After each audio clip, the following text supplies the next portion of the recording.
Have you ever wanted to make a fresh batch of scones and run out of self-raising flour? Well, don't laugh at me. It actually happened the other day. But I did have some plain flour and baking powder. And so if this happens to you and you don't have time to go to the store to buy some, you can make it at home. This is the ratio to remember.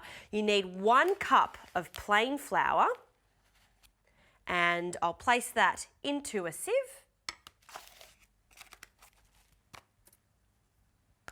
Along with 2 tablespoons of baking powder. So essentially, self-raising flour is plain flour with a leavening agent, so baking powder.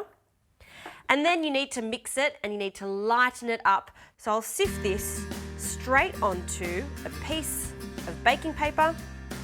Sometimes store-bought self-raising flour has salt in it, but we can just add that depending on the recipe. And there you have it.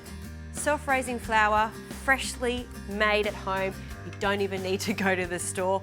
Pop it into a jar just like this and it's ready to go for your next batch of delicious freshly baked scones.